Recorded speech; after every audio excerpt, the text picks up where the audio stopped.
Has anybody thought about what's going to happen if Neal Brown and company don't win this game this weekend? Who's going to win the Backyard Brawl?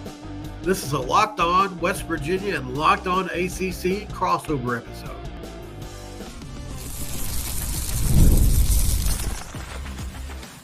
You are Locked On West Virginia, your daily podcast on the West Virginia Mountaineers, part of the Locked On Podcast Network, your team every day.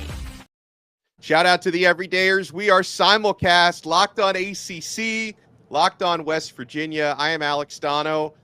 He's Kenton Gibbs. We got Mountaineer Paul down below. We're going to talk Backyard Brawl. Thank you so much for making this episode your first listen and your first watch today. We're available free wherever you get your podcasts. We're free on YouTube. We're part of the Locked On Podcast Network, your team every day. Today's episode is brought to you by Ultimate College Football HC. Brand new mobile game that's completely free, has no ads, and 100% playable offline. Begin your coaching legacy today. We're going to have our score predictions for West Virginia at Pitt this weekend. One of my favorite games in college football. I miss when it was a regular thing. Now it's a semi-regular thing. We're going to talk about the key matchups, and I'm excited to get the insight here from Mountaineer Paul. Let me say hello first to Kenton Gibbs. And Kenton, get ready for a lot of animated and angry fans this weekend, because nothing brings out the rage like hate week between West Virginia and Pitt. I hate to say this, but I'm going to say it. I'm deeply disappointed that this isn't a rivalry week rivalry. I'm deeply disappointed about it. I don't think either one of these teams have bigger rivals than this game. Do Pitt and Penn State even play each other on a regular basis? No. If you had to say, Mountaineer Paul, if you had to say who West Virginia's biggest rival is outside of Pitt, who would you say? Virginia Tech. Okay, and how often do y'all play Virginia Tech? Semi-regular. It's one of those games that also should be regular, honestly, but then you can't schedule two Power Fives every year. So, but you see what I'm saying here? We're talking about. We would choose Pitt. Exactly. If you could get both of these teams to agree, hey, rivalry week every year, I want to play this team. I don't know why either team wouldn't want to do that. So I'm excited for it because I love some good old-fashioned hate. And that's what these two teams bring. They bring that venom. They bring that spit, hits and pins, and they ready to do it, baby. And this rivalry, Paul, this goes back to 1895, the first time they faced one another in football. I didn't even know they played football in 1895. These teams were going at it back then. And I have not had the privilege of attending one of these games in person. I don't think Kenton has either. You've never attended a Backyard Brawl. Paul has been to the Backyard Brawl. What's it like? And have you ever gotten into a fist fight at a Backyard Brawl? Not only have I been to a Backyard Brawl, but I got to attend during the golden West Virginia years. There's two that really you can speak of. You can go back to Major Harris in the 80s. We played the national championship game against Notre Dame and all that. Or you can go to when we probably should have played the national championship game in the mid-2000s, the Pat White, Pat McAfee era, Owen Schmidt, Steve Slayton, Noel Devine, those teams. And I got to go to a Backyard Brawl during those years. And obviously West Virginia was dominating the series during that point in time, so it was a great time to go. It is – we don't like each other as a people. It's really it borders on just too far sometimes with these two fan bases, and that's why we love it, right? I've already been trashing Holstein this week on my X account. Really not a big fan of his, and we're going to talk a little bit more about him. But yeah, certainly, it's all in good fun. But what a rivalry it is, and we're really, really, really happy it's back. Can't explain it, just how much this rivalry means to both. Well, and Kenton, let's start on the Pitt side. And, Eli Holstein, he's had a good first couple of games. I mean, so far, so good for the Alabama transfer who's pulled in ACC Rookie of the Week honors for each of weeks 1 and week 2 in the ACC. He's thrown for over 300 yards. Pittsburgh had a big come from behind win. They were down 21 against Cincinnati, and Holstein started off rough in that game, Kenton, to the point where, I know that maybe there was a thought in Narduzzi's mind, maybe some pressure. Should I bench the kid now? Kept him in there, allowed him to take his lumps, and Pittsburgh pulled off the big comeback win in that game. And obviously, Desmond Reed at running back and catching passes out of the backfield has been a big part of that as well for the Pitt Panthers. But let's talk about Pitt's hot start, because they've been early on one of the more pleasant surprises in the ACC. But then I also wonder, when you take a quarterback with very little experience, you throw him into this game, is this the time you want a redshirt freshman starting for you? Well, it's not about is this the time you want a redshirt freshman starting for you or not. It's about, hey, we're here and the redshirt freshman is the start. You know what I mean? Like, objectively speaking, this is going to be a rocket environment. This is going to be an insane environment. But you don't think a Bama transfer has seen some ruckus environments in the past? You don't think he's seen a little bit of craziness, a little bit of tomfoolery and shenanigans? I get it, right? This is a true Hatfields and McCoy situation, right? We don't know why we hate each other. We've hated each other since the beginning of the time. I get all that. But when I look at this moment for Holstein, I think his biggest thing should be don't let the moment get too big. Because you are right in that this is the biggest moment where he'll be the decision. It's different holding the clipboard, watching what's that young man's name? The Let a Naysayer Know young man do his thing, right? Jalen Milroe. It's different watching Milroe cook and letting him be the decision maker. It's going to be different. But with that in mind, it's all about not getting outside yourself. That's the biggest thing for Holstein. Can he stay composed? Can he play within who he is? And that ultimately may be the difference in this game, because I'll tell you what, if he goes out and struggles like he did against Cincinnati, I'm not sure you can spot this West Virginia team 20 points and feel like you're going to come back, because they got some backs that are big. They got some heavy lean on you guys that, you give them a 21-point lead and you'll just look up. Is the game over? Did it end that quick? So, I think Holstein, stay within yourself, find your guys, trust your guys, and his guys got to make plays when he gets involved. And how about the quarterback matchup from your point of view, Mountaineer Paul, as you have a more long in the tooth Garrett Green going up against Eli Holstein? You mentioned on your X account you've not been so kind to Holstein this week. So how do you see the quarterback matchup looking? All in good fun. Holstein's a young kid and certainly looked bad at times in the Cincinnati game. He was 3 of 15 or 14 at one point in time. Don't have it sitting right in front of me. But if you look at his numbers up into the third quarter, you could make an argument he should have been benched. He goes 10 for 11 in the fourth quarter of that game, which says a lot about the kid, moxie, right? But it's Cincinnati, So that's in my head. That's how I have to think about it. And I think this West Virginia team is ready for this rivalry game. Garrett Green is one of only – he had a top 10 all-time rushing season last year.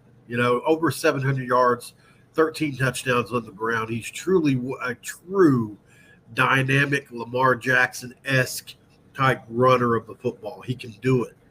But what he's gotten better at is throwing the football. And unfortunately, his first test this year was Penn State. And that's not an easy test for anybody's first test of any game. We're so glad we're getting out of these Power 5 scheduling 2 Power 5 teams non-conference every year, because it's been tough to get started for these West Virginia teams. But one thing he has is this offensive line that we're so proud of. Led the Power 4 in rushing last year. That all is back. Every single bit of that. Both running backs are back from the number 1 rushing attack in the country last year. We feel really good about that. 3 rushers that rush for over 700 yards back in the backfield. It's really tough to prepare for. 3 freshman wide receivers last year are all back again this year in the starting lineup. This offense has taken a step. We're going to figure out how much of a step it's taken this week. Wow. Well, we're going to dive more into it because I want to go over key matchups when we come back. And by the way, for those wondering, if you check your FanDuel odds, as I know you will and I will, West Virginia, they are favored by 2 points, -2 on the road. So it's close line. There must be some money coming in on Pitt, because I was looking at -2.5 earlier this week. It's now Mountaineers -2, but we got a lot to break down, my friends. And we are simulcast right now. We're with Mountaineer Paul on Locked On West Virginia, Alex Dono and Kenton Gibbs on Locked On ACC. We're only getting started. You want to keep it locked.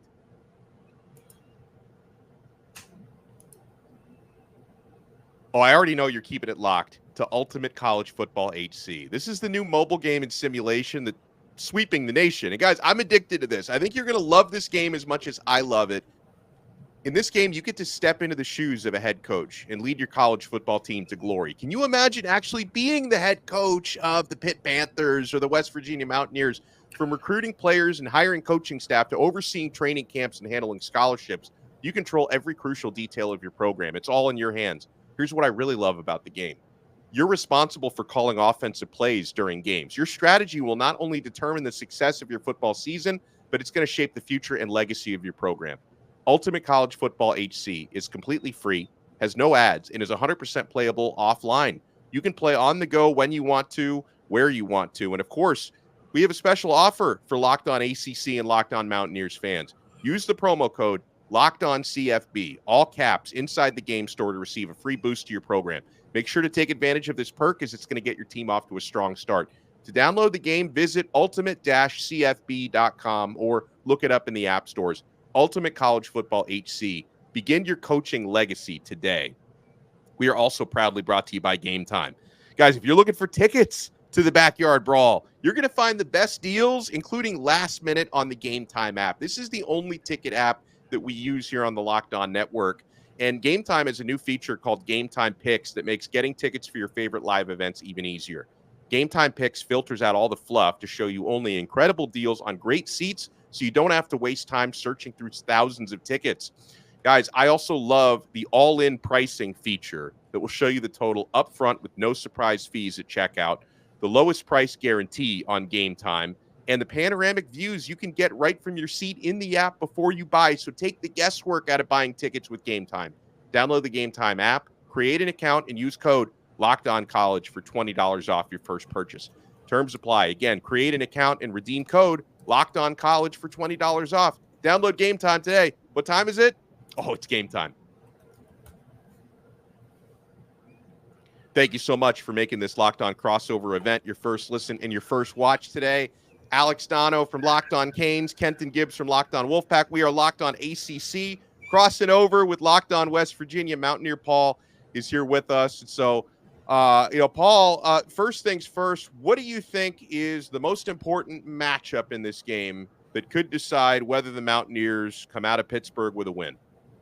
I think there's two. The West Virginia offensive line versus the Pitt front seven is going to be one, and then the second one is going to be the back end of West Virginia, who have brought in six.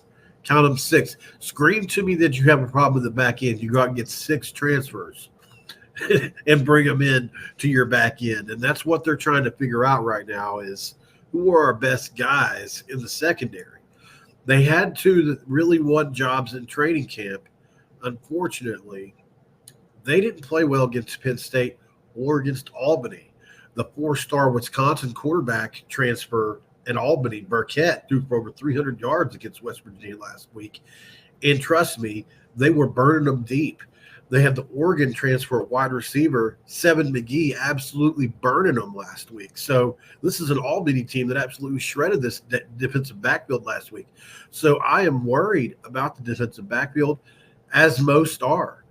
Can't tell you how worried we are about it, but I do think it's alignment and assignment and not the athletes on the field. That's the good part, because if it's the athletes on the field, if you just don't have the guys, you can't really fix that. But in this case, it's really alignment and assignment. So that's what we're hoping gets fixed. They're simplifying it. We're hearing all that. So we'll see how it looks. I think they're going to clamp down. And luckily, they're playing against a redshirt freshman. They're going to muddy the picture. I really do think they're going to muddy the picture, too. So we're hoping that happens. But I do think ball control will be the main thing here. We're going to control the clock. Yeah, I mean, for me, Kenton, from a Pitt point of view, I think a lot of this is going to be on Eli Holstein. Does he have the time and the poise to exploit that West Virginia back end?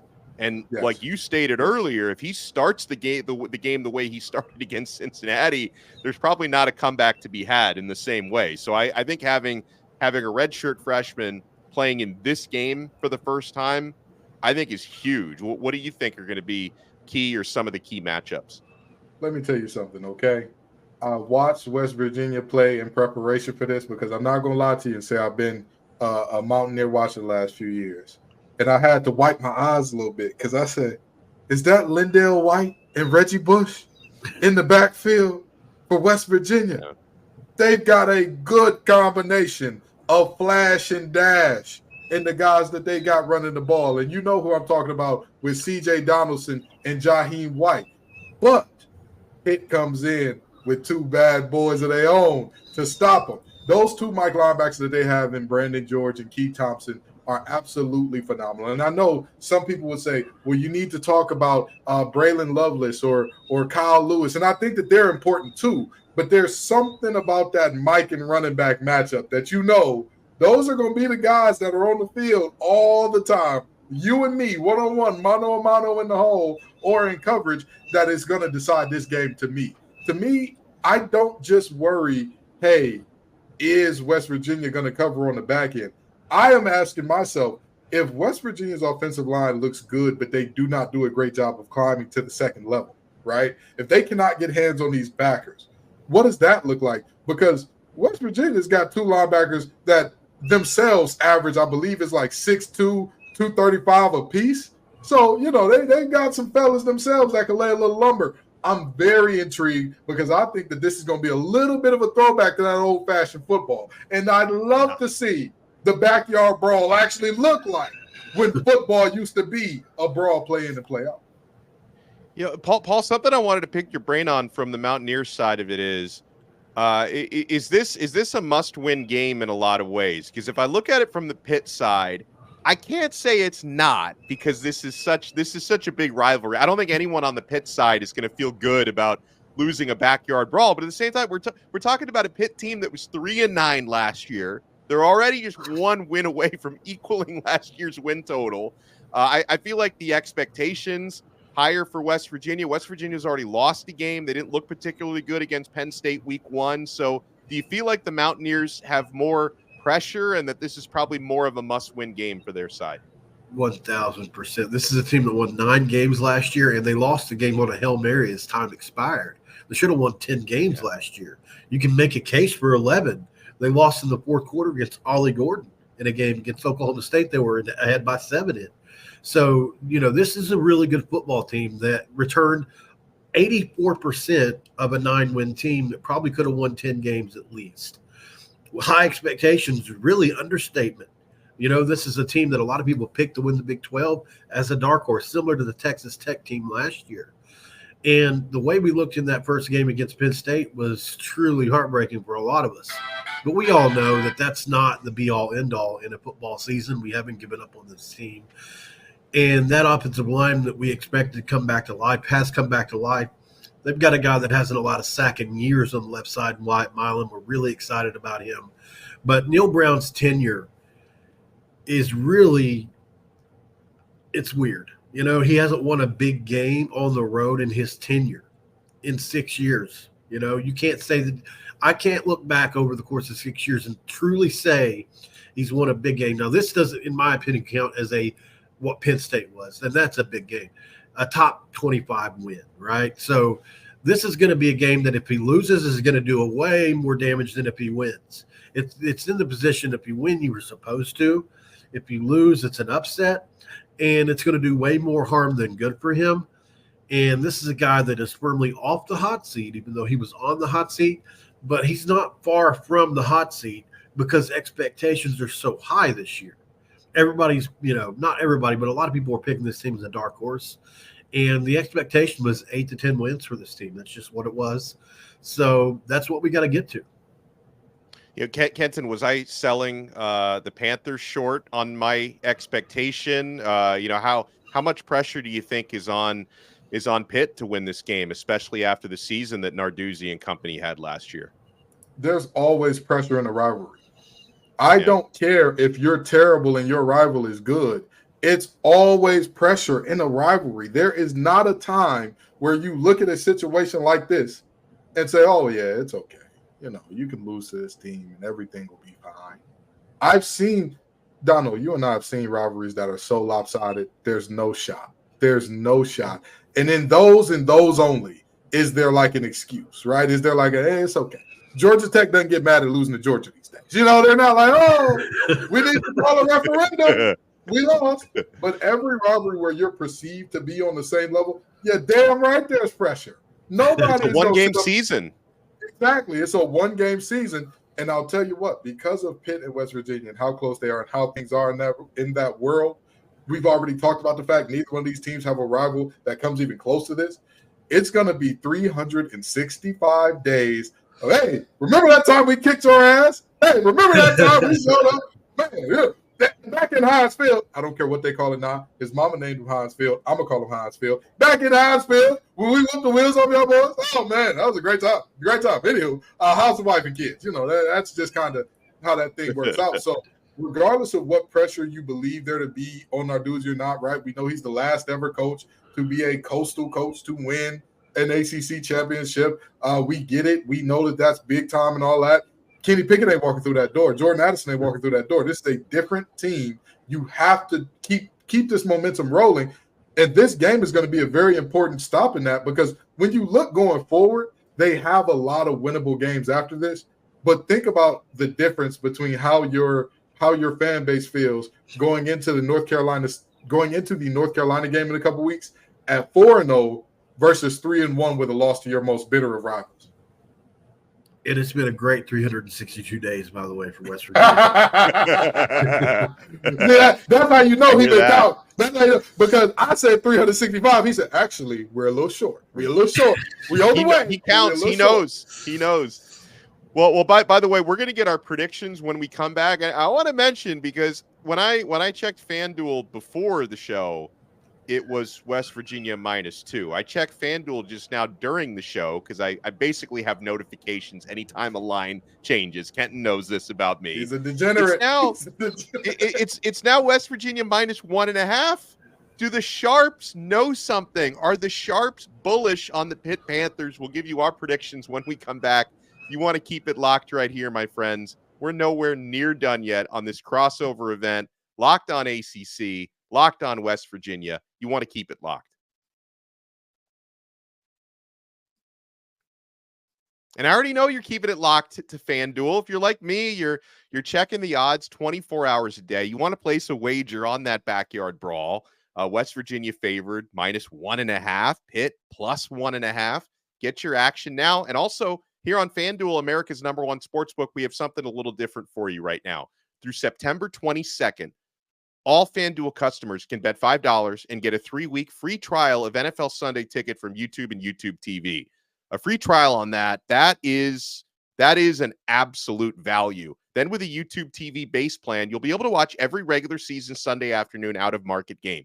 All you need is a Google account and a current form of payment you can cancel anytime. And if that's not enough, be sure to check out FanDuel's Profit Boost in the app and use it for FanDuel's Double Your Winnings for all Sunday, September 15th pregame money line bets. Profit Boost will be live starting Thursday, September 12th, tomorrow or today, depending on when you're watching this. View your account page now to learn more about your boost. Just visit FanDuel.com and download America's #1 sportsbook.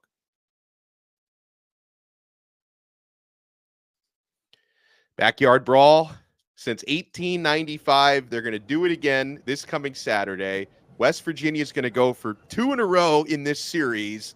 Kenton, again, like I was about ready to pick the Mountaineers, and then I see apparently money is moving the line in Pittsburgh's direct. I mean, how many times have we covered this season on Locked On ACC, that whenever the Sharps go in on a game like they did with Georgia Tech against Florida State, they know something.